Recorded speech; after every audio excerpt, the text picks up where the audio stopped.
those early days, if I'm not wrong, a lot of it was on the clinically focused supply chain.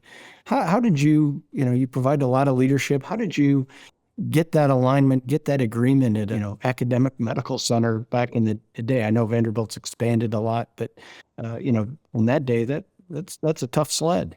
When I was actually hired at Orlando Health, I had worked there for 17 years as an ICU nurse and a nursing leader, and was hired back to that organization to try and build the relationship between the supply chain team and the clinical teams, because there was such a void. It was a Grand Canyon of lack of interaction and collaboration. And it was really very evident to me that they were not wrong. They were making decisions in silos that were leading to downstream consequences for the clinical teams.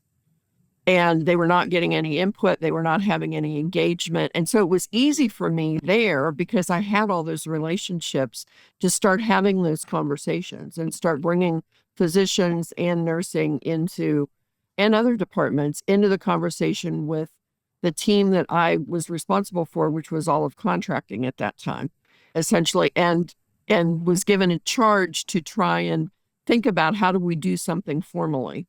And I literally remember I wrote the first, if you want to call it, value analysis process for Orlando Health, flying on a plane, going to an ARM meeting. And I was thinking about, how do I do this with community-based physicians who are in competition with each other for their practices, and I want to get them to sit around a table and have a conversation about what technology we should be using. And honestly, Eric, I think it was relationship driven that allowed us to take those first steps.